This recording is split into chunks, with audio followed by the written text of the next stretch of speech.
your son to have me saved. You broke your heart. Senang ketemu dengan saudara kembali di tempat ini, dan pertama-tama saya mohon maaf ya dan batin. Ya ini momen nih, momen. Ya mohon maaf ya dan batin, dan kalau andai kata saudara saudara ada yang bikin ketupat dan mau kirim ke rumah saya juga boleh.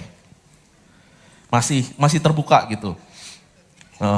Tapi saya yakin saudara ada yang ngomong dalam hati, Nel kolesterol. Badan udah gede Nel, udah jangan ditambahin lagi. Dan kemarin si medical check up saya, kolesterol saya rada-rada juga. Tema kita selama sebulan ini adalah awesome relationship. Gitu ya, kita akan bicara banyak soal hubungan, dan ini dalam minggu yang ketiga. Dan tema minggu ini memang judulnya kayak judul sinetron sih ya, antara saya, dia, dan kamu. Wah ya. Ini antara tiga hati, gitu kira-kira. Dan mari kita kupas sama-sama ayatnya, 1 Yohanes 4 ayat yang ke-20 sampai dengan ayat yang ke-21.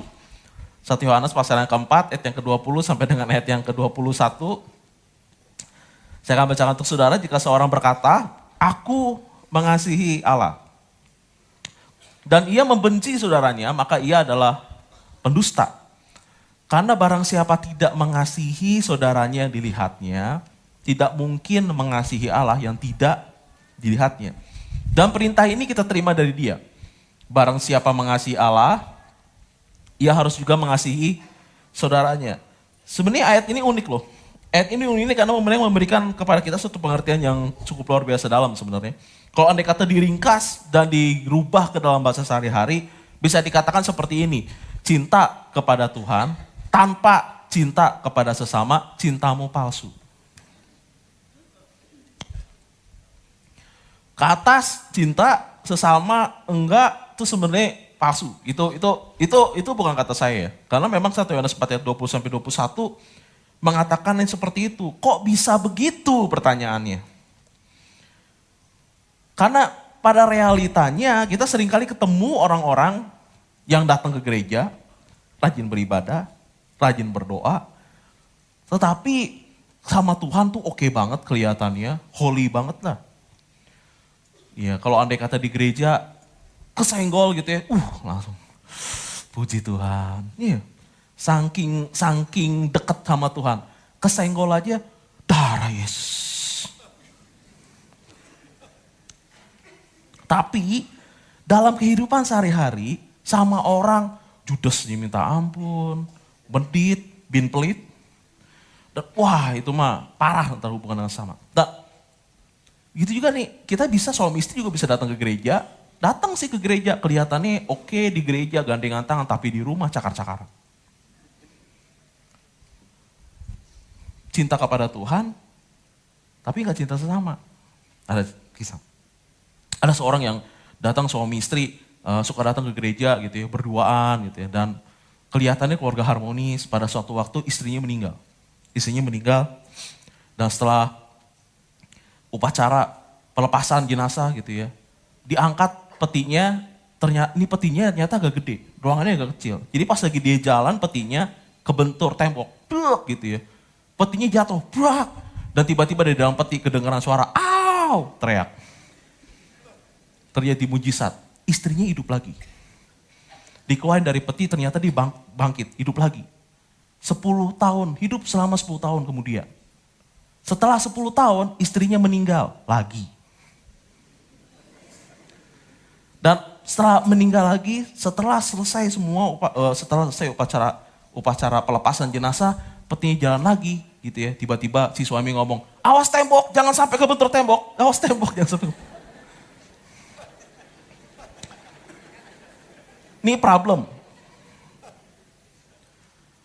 Kebanyakan di gereja oke-oke aja, tapi jangan-jangan hubungan dengan sesama nggak oke. Dan kalau menurut Yohanes nggak bisa begitu. Yohanes malah bingung, karena surat 1 Yohanes sebenarnya ditulis buat counter ajaran palsu di kalangan jemaat. Nah surat latar belakang 1 Yohanes itu muncul karena pada waktu itu di kalangan jemaat muncul satu pengajaran. Pengajarannya memang unik. Pengajarannya mengatakan bahwa ketika kita diselamatkan maka kita tidak memiliki dosa. Oke.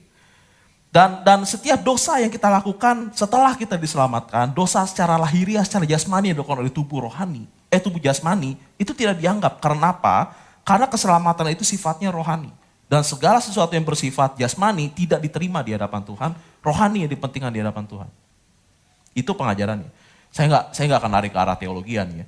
Tetapi yang jadi problem adalah ketika orang-orang yang mengklaim ajaran ini, nganggap bahwa sesamanya itu kurang suci. Nggak seperti mereka. Karena mereka menganggap bahwa mereka adalah orang-orang rohani, tanda kutip.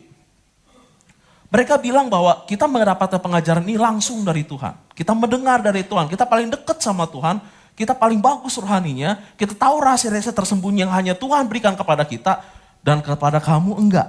Nah gitu tuh yang jadi masalah. Lalu dia memandang rendah saudaranya sendiri, memandang rendah jemaat Tuhan sendiri, memandang rendah orang-orang lain. Lalu mereka menganggap bahwa mereka adalah orang yang paling tinggi derajatnya, paling dekat sama Tuhan. Melihat hal kayak gitu, Yohanes bingung, kok bisa ya? Lalu dia tulis surat 1 Yohanes ini yang mengatakan bahwa kasih itu penting loh. Dan kalau disimpulkan pengajaran Rasul Yohanes ngomongnya begini lah nih, kira-kira kalau pakai bahasa Betawi ini ya. Saya pakai bahasa Betawi ini. Yohanes mungkin ngomongnya kayak begini nih kalau andai kata pakai bahasa Betawi. Gue gak peduli lo bolak-balik surga bumi.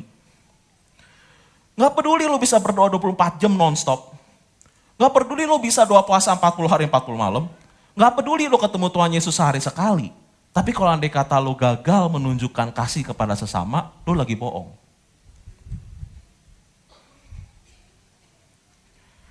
Itu omongannya.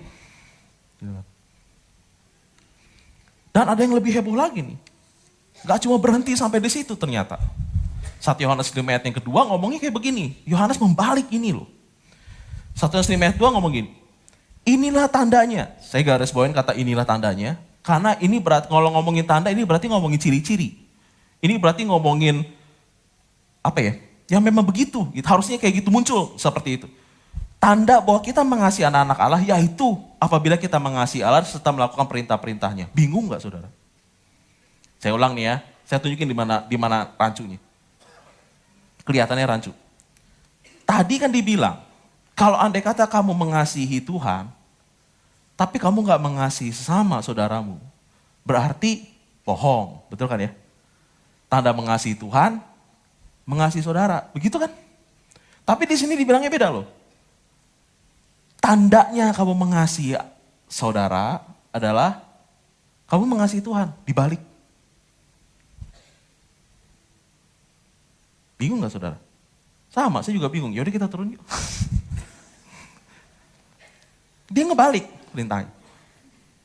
Kalau andai kata kamu mengasihi Allah, tidak mengasihi saudara, kamu bohong. Tetapi tanda kamu mengasihi saudara kamu adalah kamu harus mengasihi Allah. Ya. Dengan demikian, Yohanes ngomongnya kayak gini jadi. Cinta kepada manusia, tapi nggak mencintai Tuhan, itu bukan cinta sejati namanya. Jadi ketahuan dong masalah kita di mana? Ya. Masalah kita adalah seringkali kita menganggap cinta kepada Tuhan dengan cinta kepada sesama itu adalah dua hal yang terpisah. Nggak ada hubungannya sama sekali. Cinta kepada Tuhan mah cinta kepada Tuhan aja. Cinta kepada sesama mah cinta kepada sesama aja. Nggak ada koneksinya, nggak ada hubungannya sama sekali antara kedua hal ini. Kita menganggap dua hal ini betul-betul terpisah. Padahal kenyataannya kedua hal ini saling berhubungan satu dengan yang lain. Ambil contoh lagi nih ya. Matius 22 ayat 37 sampai 40, ini adalah dua perintah. Ini adalah dua hukum utama, Ini adalah dua hukum terutama. Jawab Yesus kepadanya, kasihilah Tuhan Allahmu, di hukum yang pertama, dengan segenap hatimu dan dengan segenap jiwamu, dan dengan segenap akal budimu. Itulah hukum yang terutama dan yang pertama. Dan hukum yang kedua yang sama dengan itu ialah kasihilah sesama manusia seperti dirimu sendiri. Pada kedua hukum inilah tergantung seluruh hukum Taurat dan kitab para nabi. Dengan demikian dikatakan begini modelnya. Dengan demikian bisa dibilang kayak begini. Kita tuh seringkali menganggap bahwa kedua hukum ini terpisah. Hukum yang pertama, kasih Tuhan Allahmu dengan segenap hatimu dan segenap jiwamu, terpisah. Dengan hukum yang kedua, yaitu kasihlah sama manusia seperti dirimu sendiri. Padahal kalau Anda tidak dimasuki ke konteks 1 Yohanes tadi, hukum yang pertama ada, kalau kita menjalankan hukum yang pertama, ciri-cirinya adalah menjalankan hukum yang kedua. Dan kalau andai kata kita menjalankan hukum yang kedua, ciri-cirinya adalah menjalankan hukum yang pertama. Jadi hukum yang pertama dan hukum yang kedua nggak bisa dipisahin tuh. Hukum yang pertama dan hukum yang kedua justru saling berkaitan satu dengan yang lainnya. Tanda, saya balikin lagi nih, tanda, kayak gini. Saya mau tekanin di sini, tanda mencintai sesama adalah mengasihi Tuhan. Dia, tanda mengasihi Tuhan, mencintai sesama. Yang kata gini, kalau andai kata, ini di banyak anak muda nih, seruan dikit nih. Kalau andai kata saudara lagi pacaran, terus pacar kamu ngomong kayak begini, sayang, kamu cinta aku enggak? Iya, itu ya. Cinta gitu. Terus dia ngomong gitu, buktinya apa? Yang ditanya, ngomongnya kayak gini. Karena saya cinta kamu, maka saya akan rajin ke gereja setiap minggu. Saya akan WPDA setiap hari, nggak bolong. Karena saya cinta kamu, saya akan datang communal prayer sekarang. Karena saya cinta kamu, saya nggak akan bolong live. Dia bingung, kok begitu? Iya, karena bukti mengasihi sesama adalah cinta Tuhan.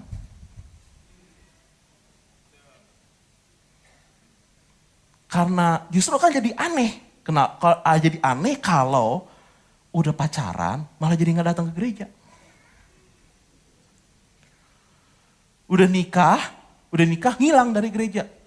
Kalau ditanya kenapa nggak ke gereja lagi, jawabannya kan mesti ada waktu sama pacar, kan mesti ada waktu sama keluarga. Loh, kan bukti cinta sesama itu cinta Tuhan, betul kan ya? Ayatnya gitu kan? Kok jadi ngilang dari gereja? Ada yang salah berarti sama cintanya. Ada yang salah tuh, ada yang keliru tuh sama cintanya. Kalau andai kata hubungan saudara membuat saudara jauh dari Tuhan. Bukan berarti gak boleh ada waktu sama keluarga nih ya. Tapi kalau andai kata hubungan itu membuat saudara kita menjauh daripada Tuhan, hati-hati tuh. Karena berarti ada yang keliru kalau berdasarkan 1 Yohanes ini. Jadi kalau disimpulkan gini, cinta kepada Tuhan dan cinta kepada manusia berhubungan satu sama lain. Cinta kepada Tuhan dan cinta kepada manusia berhubungan satu sama lain. Nggak bisa dipisahin. Karena yang satu merupakan ciri yang lain.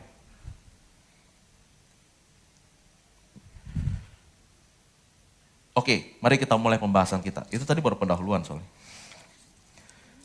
Kita akan menjawab 2 pertanyaan pada khotbah kita pada minggu ini. Pertanyaan pertama begini. Ini pakai bahasa sehari-hari lagi nih ya saudara ya. Kok saya dibilang pembohong sama Yohanes? Ketika saya mengatakan saya mengasihi Tuhan tapi tidak mengasihi sama saya. Kok bisa? Dari mana logikanya? Gitu. Kalau saya mengasihi Tuhan tapi mohon maaf ya saya nggak bisa ngasihin dia. Kok saya dibilang cinta saya sama Tuhan bohong? Logikanya kemana gitu? Kenapa begitu? Pertanyaan kedua gini, masa cinta saya diragukan ketika saya mengatakan kepada orang lain saya mengasihi kamu tapi saya nggak cinta Tuhan? Apakah kok cinta saya dibilang nggak benar? Ini bukan tanda-tanda orang yang mencintai. Kita bahas itu ya. Mari kita bahas pertanyaan yang pertama nih. Kita mulai dari mencintai Allah. 1 Yohanes 4 ayat yang ke-20. Jikalau seorang berkata, aku mengasihi Allah dan ia membenci saudaranya, maka ia adalah pendusta. Karena barang siapa tidak mengasihi saudaranya dilihatnya, tidak mungkin mengasihi Allah yang tidak dilihatnya. Logikanya Yohanes ketika ngomong, ini jujur nih, kalau bahasa ini ayat emang rada-rada nyeleneh. Ini Yohanes nih memberi jawaban yang agak-agak nyindir gitu. Yohanes menjawab begini, kenapa seseorang nggak mungkin bilang mengasihi Allah tapi benci saudaranya? Kalau menurut Yohanes, menurut firman Tuhan ngomongnya gini, kalau yang kelihatan aja gagal, jangan ngomongin yang gak kelihatan. Yang udah jelas-jelas di depan mata aja nggak bisa gitu ya. Ya udah kalau jelas di depan mata aja nggak bisa, wujudnya kelihatan, orangnya ada, ini nggak bisa. Jangan ngomongin yang nggak kelihatan deh. Tuh omongannya Yohanes tuh. Tapi kita cari tahu lebih dalam lagi ya. Kenapa kok bisa begitu ini ya? Kenapa dia ngomong kayak begitu modelnya? Mari kita mulai dari definisi kasih sebenarnya. Kita balik dulu awal. 1 Korintus 13 ayat 4 dan 5, di situ ada ciri-ciri kasih yang ditulis oleh Rasul Paulus kepada jemaat di Korintus. 1 Korintus 13, tuh sebentar. Saya kecepatan gak saudara ya? Saudara kelihatannya ngelihat saya tuh sambil, kecepatan gak saya? Agak lamatin dikit. 1 Korintus 13 ayat 4 sampai ayat yang kelima mengatakan seperti ini. Ini adalah ciri-ciri kasih. Kasih itu sabar, kasih itu murah hati, ia tidak cemburu, ia tidak memegahkan diri dan tidak sombong, ia tidak melakukan yang tidak sopan dan tidak mencari keuntungan diri sendiri, ia tidak pemarah dan tidak menyimpan kesalahan orang lain. Perhatikan deh ciri-cirinya. Ciri-ciri dari kasih itu modelnya. Perhatiin ciri-cirinya. Sebenarnya setiap ciri dari kasih itu ngelibatin satu unsur penting. Hampir semuanya nih, ngelibatin satu unsur penting. Unsur pentingnya itu adalah yang pertama, menghilangkan ego. Atau nurunin ego, atau menahan ego. Hampir semuanya. Sampai contoh, sabar misalnya. Sabar itu kan menekan ego. Sabar itu kan mengekang ego. Sabar. Coba kalau andai kata saudara janjian jam 9, orangnya datang jam 10. Kan saudara menekan ego. Menekan ego untuk lempar piring ke dia. Menekan ego untuk hajar dia di tempat. Menekan ego. Itu menekan ego loh sabar. Sabar menunggu waktu itu juga menekan ego. Karena kenapa kalau ego dimunculin, saya mau didahuluin, saya mau prioritas. Itu ego. Terus contoh lagi, misalnya murah hati. Murah hati kan juga melepaskan ego. Kenapa kalau murah hati berarti kita memberi sesuatu. Sesuatu yang sebenarnya milik kita atau hak kita. Tapi kita nggak memperhitungkan itu dan kita memberikan kepada orang lain. Itu murah hati. Murah hati juga ngelepasin ego. Cemburu itu iri hati. Iri hati juga masalah ego yang jadi masalah. Memegahkan diri jelas ini ngomongin masalah ego. Tidak sombong, tidak memegahkan diri, tidak sombong juga lagi ngomongin soal ego. Lihat bagaimana ciri-ciri kasih itu sebenarnya adalah lagi ngomongin, kalau dirangkai satu unsur pentingnya adalah ego. Menghilangkan ego, menekan ego, menurunkan ego. Jadi kalau andai kata diringkas bisa begini ngomongnya. Lawan kata dari kasih atau cinta itu bukan tidak mencintai. Tapi lawan kata dari kasih atau cinta itu adalah ego. Karena yang menjadi penghalang kasih itu ego. Saya suka satu quotes yang ngomong gini, love is happy when it is able to give something. The ego is happy when it is able to take something. Cinta itu senang memberi, ego itu senang ambil. Kebalikannya. Oleh karena itu yang menjadi penghalang kasih itu ego. Saya contoh sehari-hari ini ya, ambil contoh sehari-hari. Ambil contoh saya dengan istri. Saya dengan istri, kita tuh lagi bulan madu 5 tahun yang lalu. Kita tuh jalan-jalan ke Jogja lagi bulan madu. Jadi habis pernikahan, setelah itu jalan-jalan ke Jogja. Jalan-jalan ke Jogja dan ya Jogja ya jalan-jalannya seputar-putarnya ngeliat. Pada akhirnya kita datang ke ini sih, Candi Borobudur sama Candi Prambanan. Di Candi Borobudur istri saya gak komen apa-apa. Di Candi Prambanan, itu jujur ya, Candi Prambanan tuh buat saya tuh keren banget. Cantik banget, cantik betul. Itu ukirannya detail, cantik kalau buat saya. Desainnya itu juga bagus banget. Jadi pas lagi sampai Candi Prambanan, saya duduk di Candi Prambanan. Pada waktu itu ada beberapa candi yang lagi dipugar karena gempa Jogja. Dan saya duduk di salah satu batu yang terhampar gitu dekat Candi Prambanan. Saya duduk, saya ngadep Candi Prambanan tuh saya ngagumin, wow keren banget ya, Tuhan tuh luar biasa banget karena ada orang yang bisa nyiptain model kayak begini. Cantik. Dan ketika saya ngeliat, saya ngagumin itu ada orang di samping saya tuh lagi jualan sejarah Candi Prambanan. Saya udah gak mikir-mikir lagi tuh, beli. Sambil baca sejarahnya saya ngeliatin, wow. Tiba-tiba isi saya nyeletuk. Heran ya sama orang-orang sih, apa sih hebatnya nih batu bertumpuk begini?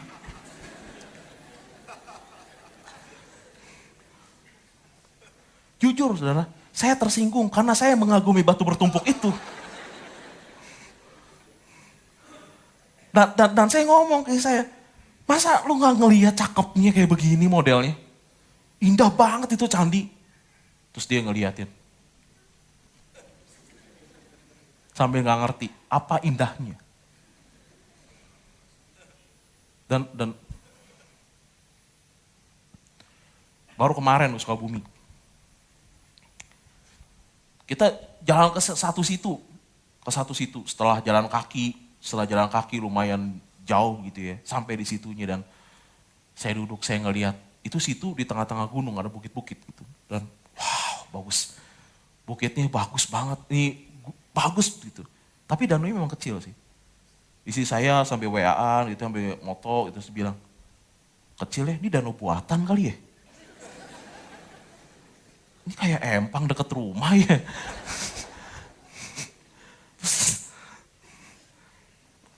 Pemandangannya indah, saya bilang bagus. Dia ambil ngurusin anak, udah gitu. Saya yang enjoy. Pertanyaan nih ya, tanya. Dia udah tahu dia gak gitu suka bangunan model-model kayak begitu. Saya bisa menikmati yang kayak gitu. Makanya kalau saya ke Jakarta, sekarang saya udah tahu nih, kalau saya ke Jakarta, gak pernah muncul museum gajah, ngajakin dia ke museum gajah, gak bakalan. Saya di museum gajah, saya masih bisa, arcanya bagus, lihat prasasti masih kagum dengan peradaban Indonesia zaman dulu. Dia mah boro-boro. Beda banget kita seleranya, travelingnya. Nah kalau kata ditanya sama dia, yang paling enak kemana? Ke mall, apalagi kalau ada diskon. Dari ketawanya saudara, saya yakin banyak ibu-ibu setuju dengan yang kayak begini modelnya. Tapi kalau ke mall, saya sendiri sih bukan apa-apa sih ya, tapi saya sendiri agak kurang gitu. Kalau andai kata jalan-jalan, ngeliatin baju gitu ya, saya orangnya di hati, ini baju saya kebanyakan yang milih istri. Soalnya saya pakai baju mah serabutan bener-bener, jadi saya tuh gak terlalu enjoy dengan hal yang kayak gitu. Istri saya enjoy. Masih seneng dia pilih-pilih yang kayak gitu. Pertanyaan, kalau saya nurutin ego saya, dan dia nurutin ego dia, kita gak bakal jalan-jalan bareng. Kenapa coba dia mau ikutin saya pergi ke Candi Borobudur sama Prambanan ngeliatin batu bertumpuk? Dia ngalah sama saya, yang penting buat kita bersama-sama ya udah, saya ngikut aja, saya ngeliat. Dia ngeliat walaupun dia bingung apa indahnya. Tapi kalau sama mama saya mungkin indah, mungkin saya mirip Arca kali ya.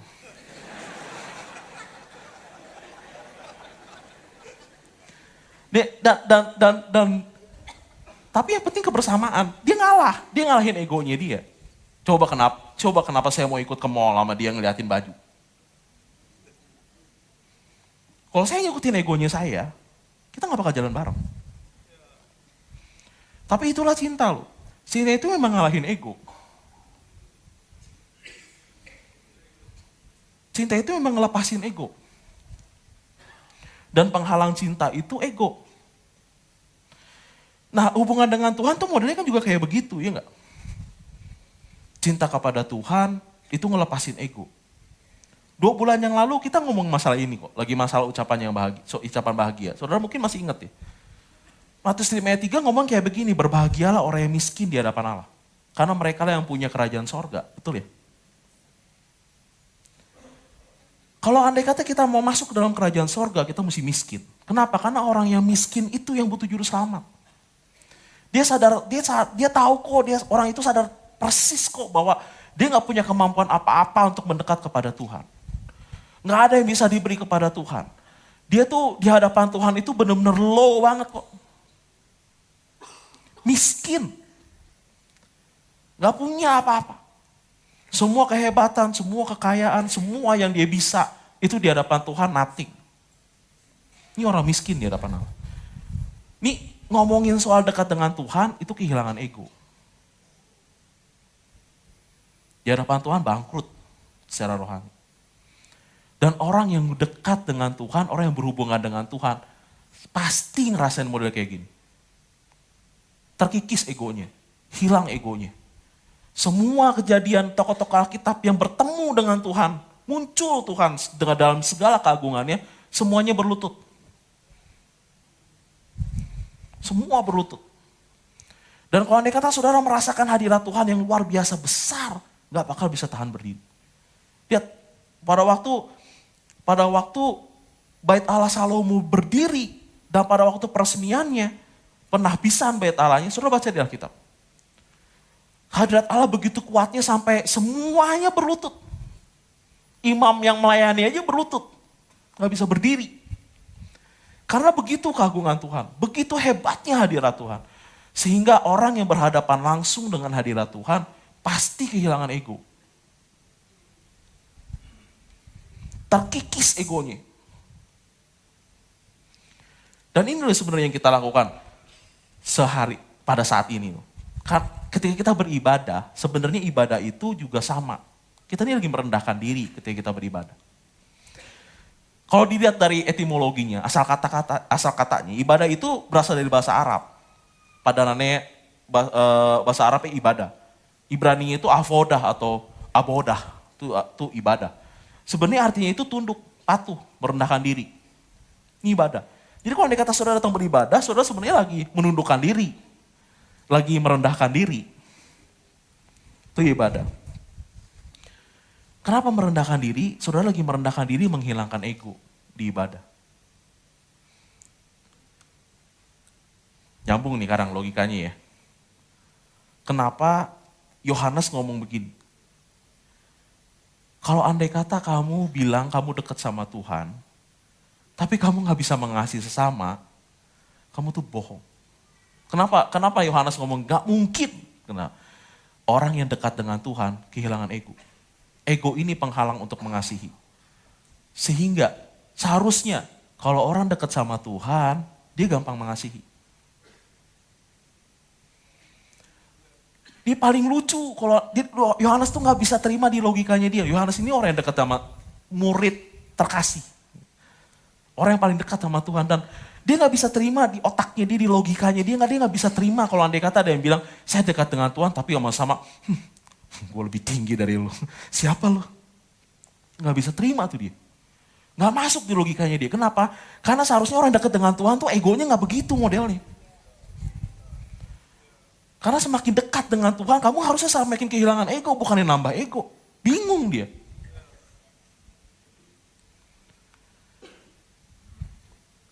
Bisa dibilang ini, kalau semakin dekat dengan Tuhan, kita kehilangan ego. Kenapa? Dan kita semakin mudah mengasihi. Kenapa? Karena hanya mereka yang betul-betul. Hanya mereka yang betul-betul siap untuk menjadi bukan siapa-siapa yang siap untuk mengasihi. Ego itu penghalang. Tanpa ego, gak ada penghalang untuk mengasihi. Semakin mudah mengasihi. Tapi kita balik lagi ke realitinya. Tadi logikanya nih ya. Yohanes bilang, kalau kamu mengasihi Allah, seharusnya kamu bisa mengasihi sama, mudah mengasihi sama. Kenapa? Karena semakin dekat kepada Tuhan, semakin hilang ego. Semakin mudah mengasihi sama. Ya. Tapi pada kenyataannya, ada orang yang di gereja, tapi egonya makin nambah. Reality. Kenyataannya begitu kok. Yang mesti dipertanyakan bukan firman Tuhannya. Tapi yang dipertanyakan motivasi orangnya harusnya. Karena jangan-jangan ada orang datang ke gereja bukan nyari Tuhan, tapi buat muasin ego. Ini kalau begini keras nih saudara nih ya. Saudara ngeliatin saya tuh serius amat ya, saya jadi gak enak nih. Kayaknya rambut saya udah makin botak nih, nambah 1 senti lagi. Karena ada orang datang ke gereja bukan buat nyari Tuhan, tapi pengen muasin ego. Contoh. Ada orang datang ke gereja, muji Tuhan karena memang senang sama lagunya. Bukan buat puji Tuhan, bukan. Tapi senang sama lagunya. Keren banget soalnya yang di depan. Bagus banget. Dan jujur emang praise and worship kereta keren loh. Pengkhotbah juga keren sih. Ego.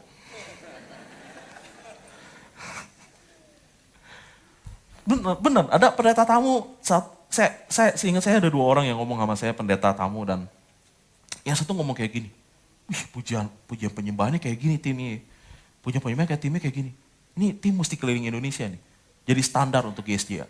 Wah, keren kan? Yang satu lagi ngomong kayak begini, ini 2 orang berbeda nih, yang satu lagi ngomong kayak begini, wah ini tim mesti ke daerah nih, supaya orang-orang daerah GSJ di daerah ngelihat bahwa, dan mereka percaya diri bahwa ada tim GSJ yang sanggup untuk buat pujian dan penyembahan sebagus ini. Kenyataannya begitu, dan kalau disurvei, kalau Tanah Lunian survei, pujian dan penyembahan bagus, kita ibadah oke. Dan ada orang datang sana senang pujiannya, wah nyanyi-nyanyi, tapi bukan nyari Tuhan, karena dia lagi happy, dia senang buat ngisi diri dia sendiri, pentingin ego.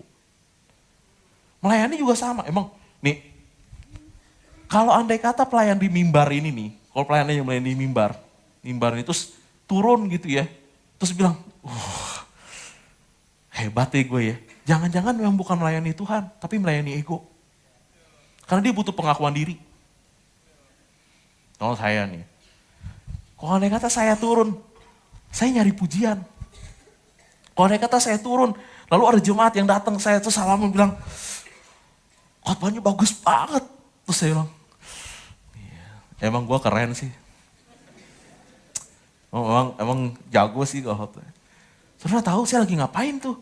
Saya bukan lagi melayani Tuhan tuh, saya lagi melayani ego saya. Dan kalau andai kata saya numpuk ego di gereja, jangan heran sombongnya minta ampun. Orang yang numpuk ego di gereja, sombong. Kelihatan rohani tapi sombong, gak bisa mengasihi. Kenapa? Egonya dinaikin. Karena kalau kan nyari Tuhan, egonya turun, bukan naik. Tapi kalau ego naik, jangan-jangan saya lagi mikirin ego kita sendiri. Bukan lagi nyari Tuhan.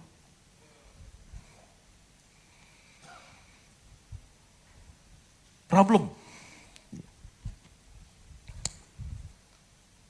Yang kedua, mencintai manusia. Di pertanyaan kedua gini kan jadinya, apa mungkin mengasihi manusia tapi nggak mengasihi Allah? Bisa nggak sih sebenarnya saya ngomong sama saya mencintai engkau tapi saya nggak mengasihi Tuhan? Yohanes 13 ayat 34 sampai 35 berbicara seperti ini. Aku memberikan perintah baru kepada kamu, yaitu supaya kamu saling mengasihi. Sama seperti aku telah mengasihi kamu, demikian pula kamu harus saling mengasihi. Dengan demikian semua orang akan tahu bahwa kamu adalah murid-muridku, yaitu jikalau kamu saling mengasihi. Di sini ada ucapan ini diucapkan Tuhan Yesus sehari sebelum dia disalib. Jadi ini malam terakhir, dari perjamuan terakhir dia bicara ini. Dia memberikan satu perintah baru. Dia tahu bahwa besok dia akan disalib. Dan dia memberikan perintah baru kepada murid-muridnya. Perintahnya adalah supaya kamu saling mengasihi. Tapi ada standarnya. Ini ada key performance indicator dari mengasihi. Standarnya adalah bukan cuma sekedar mengasihi. Kalau mengasihi sekedar mah sekadarnya. Tapi standarnya Tuhan adalah sama seperti aku telah mengasihi kamu. Nah lu, itu standarnya itu. Bukan kasih sekadar-kadarnya. Tapi standarnya Tuhan adalah, marilah kita saling mengasihi sama seperti Tuhan telah mengasihi kita. Nah lu. Nah kalau standarnya begini modelnya, ketahuan kan? Yang Yohanes ngomong betul. Tidak mungkin seseorang ngomong, aku mengasihi engkau sesama, tapi gak pernah ngerasain cintanya Tuhan. Kenapa? Dia kehilangan pegangan soalnya. Tadi kan dibilang di awal, standar kasihnya adalah sama seperti aku telah mengasihi kamu, gitu kan? Kalau andai kata sama seperti aku telah mengasihi kamu yang gak ada, berarti gak bisa mengasihi. Dengan demikian ngomong gini juga, besar kasih yang kita berikan kepada orang lain, standarnya, besarannya, sesuai dengan kasih Tuhan yang kita rasa dan kita terima. Jadi kalau andai kata saya menerima, nih saya anggap ini sesuatu yang abstrak, saya jadiin benda. Seandainya saya menerima Tuhan hanya sebentar botol ini, maka cuma sebesar botol ini pula yang bisa saya berikan maksimal kepada orang lain. Karena saya ngerasanya cuma sebesar gini.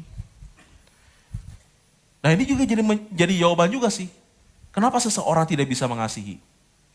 Maka bisa jadi memang jawabannya adalah karena orangnya sendiri belum pernah ngerasain dicintai sama Tuhan. Makanya kenapa orang itu gagal untuk mengasihi. Kegagalan seorang untuk mengasihi bisa jadi karena orang tersebut tidak pernah merasakan kasih Tuhan. Kita gagal mengasihi karena bisa jadi kita nggak pernah ngerasain kasih Tuhan. Pada akhirnya, kalau ngomongin soal cinta, kita lagi ngomongin gini.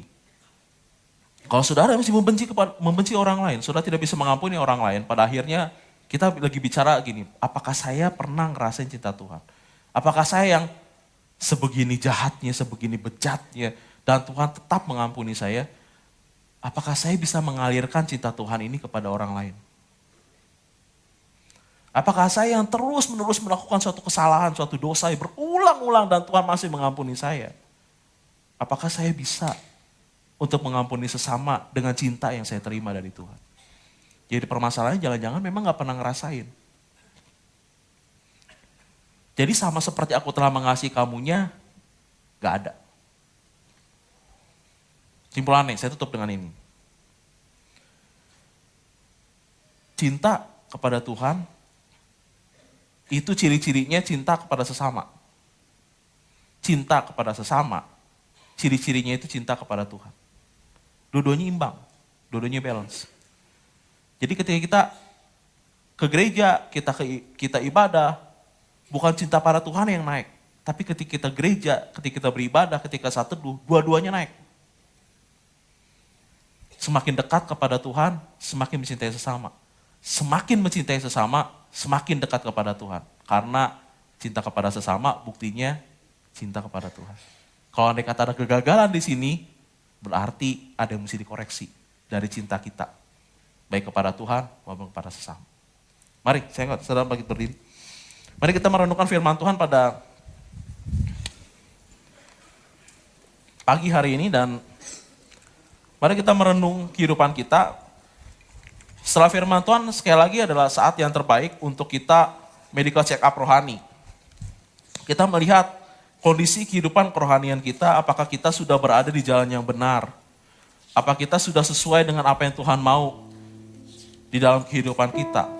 Dan mari kita merenungkan pada saat ini tentang cinta kita kepada sesama. Apakah ada di dalam kehidupan saudara, apakah saudara pada saat ini susah untuk mengampuni orang lain, atau saudara nggak bisa untuk mengasihi satu orang tertentu? Jikalau iya, maka ini adalah saat yang terbaik untuk mengoreksi hubungan kita dengan Tuhan. Ini adalah saat yang paling bagus untuk ngomong kepada Tuhan, Tuhan, aku gagal mengasihi. Karena aku gagal mengasihi, maka jawabannya ada dua. Yang pertama, aku memang kurang dekat berarti sama Tuhan. Aku mesti koreksi. Tuhan, kelihatannya aku mesti koreksi hubungan aku dengan Engkau. Karena kelihatannya kita berjarak, karena aku gagal mengasihi. Yang kedua, jangan-jangan karena memang aku sendiri gak pernah ngerasain cinta Tuhan itu kayak apa modelnya. Itulah kenapa aku gagal mengasihi. Lihat ke dalam kehidupan saudara, apakah saudara berjarak dengan Tuhan? Apakah saudara pada saat ini merasa saudara dengan Tuhan itu jauh? Karena apabila saudara jauh dengan Tuhan, maka saudara akan gagal untuk mengasihi sesama. Saudara menjadi orang yang gak mudah untuk mengampuni. Saudara menjadi orang yang mudah marah. Saudara menjadi orang yang egois. Karena di hadapan Tuhan, egoisme itu akan ditekan. Tetapi ketika saudara gagal untuk dekat kepada Tuhan, egois saudara akan naik. Lihat hubungan saudara dengan Tuhan pada saat ini. Nilai, evaluasi. Tutup mata saudara dan Perhatikan diri saudara sendiri. Pandang diri saudara sendiri dan lihat apakah saya berjarak dengan Tuhan. Apa hubungan saya dengan Tuhan oke-oke aja. Yang kedua, apakah saudara ngerasain saudara dicintai oleh Tuhan? Apakah saudara betul-betul merasakan, betul-betul dari kedalaman hati saudara, saudara merasakan bahwa Tuhan itu sangat baik dalam kehidupan saudara? Apakah saudara merasakan bahwa saudara betul-betul diberkati dengan cinta yang luar biasa dari Tuhan? Apabila saudara gak punya itu, apabila kita gak punya itu, maka kita akan gagal untuk mengasihi sama. Karena itu standarnya. Itu standarnya. Kegagalan mengasihi sama akan menumbuhkan ego. Lihat dalam kehidupan kita. Lihat dalam kehidupan kita. Apabila pada saat ini saudara ingin mengoreksi hubungan saudara dengan sesama dan dengan Tuhan, dan saudara rindu agar hubungan ini diperbaiki, angkat tangan saudara kepada Tuhan. Berhubunganlah kepada Tuhan. Berdoalah kepada Tuhan. Dan katakan kepada Tuhan, Tuhan,